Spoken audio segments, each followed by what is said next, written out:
Greetings all, this is Hairy Nick, that is Justin. Me. That's right, yeah. You, indeed. Jank. This is the final X-Wing First Edition list review we are going to do here on the channel. Thank you so much for all the submissions. The document that I have on Google Docs that I keep all of these has just gotten ginormous. Plenty more list reviews in the future, but this will be our final First Edition one. This is the last episode of the Summer of Jank. This is the Super Jank lists. Today we're going to have a look at 2 lists from every faction. That's why the timestamp on the bottom of this video is probably massive. Yeah. I don't apologise for that. We want to talk about First Edition lists. We want to make this go out with a bang. So let's dive right into this. First of all, with the first 2 lists from the Scum faction. This one is by Chris Hoy. We have a Seri Swarm. This list has Serazu, Talonbane Cobra, a Cartel Spacer, and a Binyari Pirate. Yep. Serazu has Squad Leader, Heavy Sick Interceptor, Stealth Device, and Tractor Beam. The Cartel Spacer has Heavy Sick Interceptor and a Mangler Cannon. Talonbane Cobra has Veteran Instincts, Glitter Stim, Vaxi, Vector Thrusters, and Hull Upgrade. And the Binyari Pirate has Cruise Missiles and Glitter Stim. So this is what we would commonly refer to as a Jank Scum Swarm kind of thing. It doesn't have the efficiency of the Empire, it doesn't have the handshaking of the Rebellion. It's just what kind of cool stuff that I like to fly can we chuck on the table. And when you do that, it's basically just a case of making sure everything you put down is firing on all cylinders. Yeah. For example, you got cruise missiles on Binyari Pirates. Just make sure that you are comfortable flying with cruise missiles. It's the kind of card that really has to capitalize off the way you fly it. I like cruise missiles on Nadrusalark, who gives an extra dice on all his attacks when he's beyond range 2 of any of your friendly ships. On a Binyari Pirate, it's just 3 dice plus whatever speed thing you did. But basically, yeah, that's one of the few things that I really look at this and go, yeah, just gotta be careful of that. Talonbane Cobra, look, honestly, in my eyes, Fen Rao is generally a better performing ship, but this Talonbane build's only 32 points.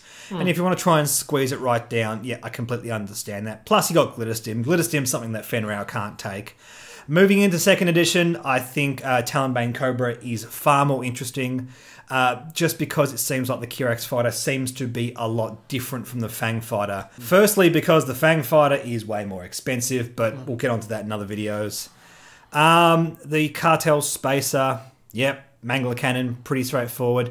I don't usually like these glass cannon builds on the Skix, but considering it's a 1 of 4 ship build, it means that it's 1 of 4 different targets. So yes, it can be taken out of the game earlier, but then you've got 3 other ships to sort of dogpile whatever takes it out. Yeah. And that seems pretty straightforward. Serazu gives the whole swarm a bit of a buff. It's kind of like a Howl Runner for the Scum faction. Okay. Gives them rerolls on defense if they're at range 1. Seems pretty solid. Very interesting to see how Serazu goes moving forward. Seeing if Scum swarms are a thing. I don't think they're going to be. No. I think TIE Fighters on the Empire is really going to be where it's at with swarms. Also, Squad Leader's a nice include because at PS8, Serazu can give a target lock to your Binyari Pirate. Ooh. That could be really handy. Yeah. Apart from that, I don't think it's a super great card. I mean, I wouldn't give her Lone Wolf, for example, because she wants to actually be close to her allies. Yeah. Maybe Veteran Instinct. So there's a few flex options here. But if you like flying these particular ships, you're going to have a good time with this list. I don't think it's going to take tournaments. I don't think any of these guys are particularly high value. They're not doing anything completely unfair, which is pretty much what the First Edition meta is all about now. Yep. And yeah, that's just it. Let's move on to the next list by Casso Shy. Another list with Talonbane Cobra and Bosk. So this list has Talonbane Cobra, Bosk, and Sunny Bounder. Talonbane has Vaxi, a Tiny Mind Link, Stygian Particle Accelerator, Auto Thrusters, Engine Upgrade, Cloaking Device, and Cruise Missiles. Oh, that's interesting. Very spicy. Bosk has a Tiny Mind Link as well, Mangler Cannon, XX-23S Thread Tracers, Jabba the Hutt, Gonk, Burnout Slam, and Experimental Interface. Sunny Bounder just has Light Skik Interceptor because we want to make him as cheap as possible. Yep. He might accidentally snipe something. That's what Sunny Bounder does. Hopefully he continues to do that in 2nd edition. But this is very spicy. Very spicy indeed. Now, again, I talk about Talonbane Cobra. Yes, he doesn't really perform all that well compared to other options. Just be careful. Bosk does like to do the full stop and stress himself out, which would stress out Talonbane Cobra. But then if you set it up correctly, because Talonbane flies second, Bosk can stress Talonbane, and Talonbane can do a green maneuver. Yeah, so that's not so bad. And Cloaking Device. I've heard tell of Cloaking Device on Talonbane. People swear by it. I'm not into Cloaking Device myself because it might just break every now and then, which kind of sucks. The one time I used it, it broke in the first round I used it, which sucked, and I lost the ship it was on immediately, and I was like, I play relatively competitively, and that kind of stuff doesn't really appeal to me, which probably means I shouldn't be a Scum player, but hey, whatever. I like the idea of having a tiny mind link on these guys. It means those dice mods on Talonbane in particular, when he's defending at range 3 or attacking at range 1, it's going to be a pretty solid defense or powerful attack, as long as you're getting those focus tokens, which feels really good. You haven't had anything in here which adds stress incidentally. You got Burnout Slam on Bosk, and you have Cloaking Device on Talonbane. Both of those things can and will discard, so you've got some value out of Jabba the Hutt. I will say, in general, well, first of all, yes, Jabba never really saw his ideal build in first edition. He's not going to. In second edition, it's another case. Now he can go on Landau's Falcon. There's another great option for him. It's cheap. It has listed slots. So I think if something's going to happen in second edition, it's going to be based around that. But the issue I have here is generally you want to spend more points on the upgrades that Jabba doubles up than Jabba himself, and you haven't quite done that here. If you look back at the original preview article for Jabba back in the day, just before I started making this channel, he was flown in on a Trandoshan slaver alongside Binyari pilots, and all of them had hotshot blasters, which were 3 points each. It's like one-off turret attack. Now, I don't think hotshot blasters really worth 3 points each, but it kind of worked in a way that maximised the amount of points you were doubling up. If that makes any sense. And, from that point of view, I don't think he's firing on all cylinders, but I like having a safety net for Cloaking Device because I feel salty when it cracks. I'm not a big fan of that. Apart from that, Bosk, Mangler Cannon, all that kind of good stuff. The XX-23S3 traces. Yeah, it gives all the ships around you a target lock. I don't think that's really high enough priority but you're using on Bosk, especially considering Bosk needs to use all the attacks he can to use that Mangler Cannon, get those crits across, and I don't think that's quite what you want to be doing here. Just take it out, have a bit more of a bid. It doesn't hurt, especially with Talonbane Cobra at PS9. Oh, poor Talonbane going to Initiative 5. It's going to hurt. I'm going to miss him, but hey, it's probably fair enough. He doesn't appear anywhere in canon. That's probably fair enough. Let's move on to some Imperial lists so Justin can speak a bit more about the stuff he's into. Yo, dog, I heard you like Ion Tokens by Liam Sullivan. So this has a Delta Squadron pilot, Deathfire, and Colonel Vessery. The Delta Squadron pilot, our lowly little TIE Defender, has Ion Cannon, Twin Ion Engine Mark II, TIE D. Deathfire has extra munitions, ion pulse missiles, ion bombs, long range scanners. Colonel Vessery has outmaneuver, ion cannon, twin ion engine Mark II, TIE D. First of all, the Delta Squadron pilot, the PS1 dude, I'm not a huge fan of these guys. No. I think the TIE Defenders that came out after this in the fixed pack were really better options in terms of the generics. Having said that, if you want to have a double tapping ion cannon guy, this is the cheapest way you can do it. He's already 34 points. In my general opinion, I don't like the double tapping ion because of how expensive it is. If you can use like the tractor beam and that kind of stuff, it seems to be just as, if not more efficient. But if you want a list that just does lots of ion, you got it. The problem is when everything starts to ion, it gets to a certain point where those ions have no value. Yeah. You're then actually having to actively wait until the next turn for to have the value. Yeah. I mean, you're double tapping with an ion cannon. Ion cannons still do 1 point of damage as well as the ion. Yeah. So it's not a total loss. The tractor beams do no damage and tractor your opponent, but they also cost 1 point as opposed to 3. I feel like maybe you could invest more points in that Delta Squadron pilot, make it a better pilot, and then turn it into a tractor beam instead of an ion cannon. And don't stress too much about the fact that you don't have ion across your entire list, because you've still got great options. Yeah. Vessery alone is going to do a lot of damage with his ion cannon turret. And Deathfire, ion pulse missiles is a very solid way. I have flown lists with just ion pulse missiles and no other ion in the list, and it works consistently. A very solid thing, because when it hits, it gives you a hit and 2 ion. It ionizes anything it hits. Yeah. And it's 4 dice, missile. You're going to hit pretty consistently. Don't have guidance chips, you have long-range scanners. I don't know if that's necessarily the correct way to go. Guidance chips is going to make sure those missiles hit, but long-range scanners is good because you'll get to have those target locks early. Yeah. And maybe that's super important. If you get the target lock early, it means you're going to ion right when your ships get into range consistently. Yeah, definitely. Deathfire is an interesting choice here. You get a bit more value out of those ion bombs. But again, like we were talking with Jabba the Hutt in the previous list, generally when you want to stack on the things that work with a pilot ability, you want to spend as many points working towards that as possible. The fact that we also have ion pulse missiles, it's a nombo with Deathfire. It doesn't really do anything. Having said that, these are the best ion bombs you're ever going to drop, because you have full control over where they go, which is really, really solid. It gives you even more chance. If for some reason your ion pulse missiles aren't going to work, you've got these as a great backup.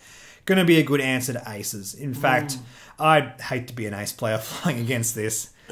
Apart from anything else, like you've got all that ion, which already sucks, but both your TIE defenders double tap, which means they're going to work through your tokens. It's no fun if you're if you're an ace flyer. If you're dodging the bombs, you're probably getting slammed in with the ion cannons. Exactly right. If you're flying against aces, Liam, in case you're watching, try and force them to use up their boosts and barrel rolls so they don't token up. It's an interesting sort of upside with using bombs, the ability to kind of manipulate the way your opponent flies. If you can manipulate the way aces fly, you can beat them in combat.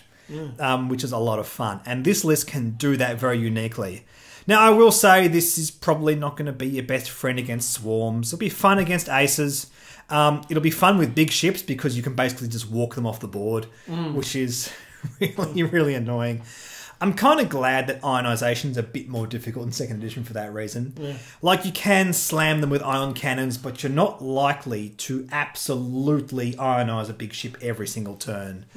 And that's good. So, yeah, I love the idea behind this. I think just dial back the ion a bit, add in some tractor instead, and it's going to be a little bit more consistent. Next we have, with Celestial Lizard, Carnor Jax, Zertic Storm, and 3 Academy pilots. Carnor Jax has auto thrusters, stealth device, Royal Guard tie, debris gambit. Zertic Storm has the TIE X1, intimidation, and advanced sensors. And the Academy pilots have nothing. So this is all about range 1 control. You have 2 great range 1 controllers and a bunch of blockers. That is spicy. That's really cool. Now, I will say, I've seen Carnor Jax work in list by himself. His control bubble is fantastic without any other push from other things. Carnor Suntia in a Pal Bases list was really good back in the day, for example. But if you really want to make sure it works, go ahead. I'm not sure about debris gambit. You got to fly close to rocks. That's probably not ideal when all the ships are nearby. It means that your opponent can easily counter-navigate that. And it's going to suck when Carnor Jax is getting shot at range 1. But we do have Zertic Storm, so they're not getting range bonuses if everything goes to plan. I'm just suggesting that not everything will always go to plan. For sure. You could think about Veteran Instincts getting up to PS10. I'd love push the limits. You go from 97 to 98 points. You still have a 2-point bid. I think that's far better than Debris Gambit. I've spoken about this on the channel. I don't like Debris Gambit. I don't think it's a very powerful card. It's not worth 2 points and the action to get those evade tokens. I just don't think it's really there. Much prefer the design in 2nd edition. But yeah, in terms of what's going on, it's a lot of fun. Zertic Storm has intimidation, so you can force the bumps. He's PS6, so that makes him a weird kind of blocker. I always generally prefer that the lower PS guys has this. He doesn't really have any great benefit from touching your opponent's ships. He wants to be at range 1, so he can shoot as well, I'd say, more than anything else. Yeah. You've got advanced sensors. That makes him a good blocker again, so yeah. I don't know. I guess you could ram other ships. I think that's the upside you have with him. So you can take target locks or whatever, or you can intentionally barrel roll into a position which will make him bump, which activates intimidation. In any case, it's range 1 control. It's good fun. If you can get both of these guys debuffing your opponent's ship while all the Academy pilots just swarm in and dive in, Alternatively, the Academy pilots can do all the blocking and your aces can do all the work. So you got some options there. It's fun. It's spicy. Look, I think in general, Imperial lists want to be more adaptive than this. Yeah. And that's why we don't see things like this in the meta. But that's okay. When we're talking about casual lists, it's not about what's the spikiest thing at tournaments. It's about what sort of speaks to people's creativity, what sort of things you can have fun with. It's kind of like a side game. Can you make this work? It's not necessarily about taking games, although that's always gravy if you can as well. I would have a lot of fun with this list, that's for sure. Yeah. Okay, moving on to the last 2 Rebel lists we're going to have a look at. This list is by Jack Prouting. This is Stress Shuttle with Poe Dameron, Crimson Specialist, and AP5. Poe Dameron has auto thrusters, the Black 1 title, expertise, Flight Assist Astromech, and Advanced Optics. Crimson Specialist has Proton Bombs, Pattern Analyzer, Ordnance Silos, Trajectory Simulator, Crossfire Formation, and Deflective Plating. AP5 has the R2 Astromech and Inspiring Recruit. And that means you can use AP5 over and over again. The Inspiring Recruit can strip those 2 stress tokens that he gets. The R2 Astromech adds a bit more green to his dial. So it seems pretty straightforward. You get a nice bit of extra flexibility with the way AP5 goes around and helps his buddies and gets rid of their stress. Upside of that is expertise, and Poe Dameron isn't going to switch off because he gets stressed. You got the quadruple proton bombs. I talked about this before. That's just really, really cool. Crossfire Formation. I've never actually seen this submitted in a list before, which is a shame because in terms of design, it's awesome. It cares about resistant ship. The only thing in first edition that does that. In fact, the only other thing that cares about specific sub-factions is Director Krennic. Krennic cares about Galactic Empire, and Crossfire Formation cares about Resistance. Now they're just separate factions, so that doesn't matter anymore. But that's cool. Pattern Analyzer means you can get those focus tokens even when you do the full stop. You can also throw the proton bombs out, which is awesome. It just seems all really solid, nice and tanky and defensive.